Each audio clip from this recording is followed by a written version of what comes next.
Hey guys, my name is Ryan. And my name is Miska. And welcome to Overwatch Central. So Paladins came out this week. Now that some of you are familiar with the game as it holds a lot of similarities to Overwatch. Now this isn't going to be a video bashing Paladins or Battleborn or anything like that. It's more of an appreciation of how well Overwatch has done over the past year. On Tuesday the channel celebrates its first birthday, so we wanted to discuss why Overwatch was so successful and why we wanted to make the content on this game as a whole. So here are some of the reasons why we believe why Overwatch is a success. Hero-based shooters and games in general have become the flavor of the year, and plenty of similar games have come out in the time that Overwatch was in development, in beta, and then after release. Not to mention Team Fortress 2 pioneering the genre for over 10 years. It really never seemed like anything would come close to the success of Valve's creation. Most of us know by now that Overwatch came out from the rubble of Titan, and lots of the assets, characters, and lore was cherry-picked from the Fallen Giant and added into something much more closed off in comparison to the MMO it was designed to be originally. GameSpot did a really good piece on the design and inspiration of Overwatch, which you can find in the description. I definitely recommend you to check it out. It's absolutely amazing, it's fairly well filmed and shot, and there are some interesting interviews in there for sure.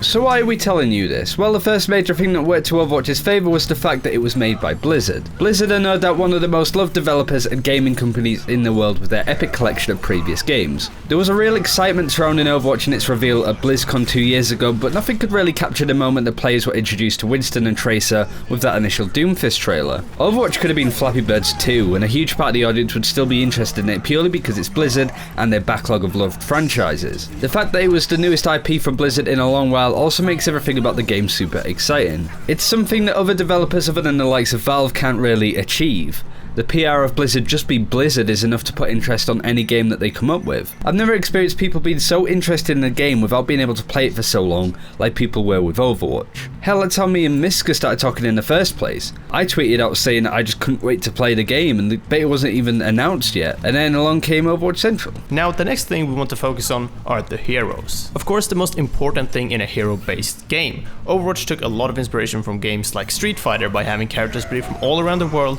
with a diverse cast, unique abilities, personalities, and so on. Now, some heroes might be a little bit stereotypical with their backgrounds, but what captivated us about Overwatch were how all of these heroes acted, were represented, and also how they played. No two heroes were alike, and not only did each hero play super well alone as part of a team, they were also brimming with personality. The animated shorts have got themselves quite a cult following, honestly, and we now relate strongly to these heroes in a way that we haven't really done to characters in other shooter games. People hate Mei with a passion. Diva Fanart controls Twitter and the rest of the internet and so on. You're not just playing a nameless soldier with a rocket launcher, you're playing a hero that has some lore. Mostly minor lore at this point, but lore nonetheless. You know their connections, their history and their affiliations, which in itself makes it so much more interesting than a simple nameless soldier in a battle that makes no sense simulator.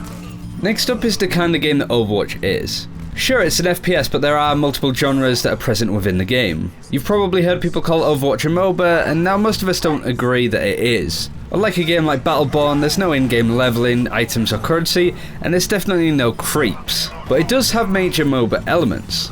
If you look at some of the games that the pro players have come from in previous sort of titles, you'll find stuff like Team Fortress, Quake, Shootmania and Battlefield amongst other typical shooters. Interestingly enough, you'll also find a lot of League players as well. So why is that? Well, the roles and team structures in Overwatch is something that is definitely highlighted within the game's mechanics.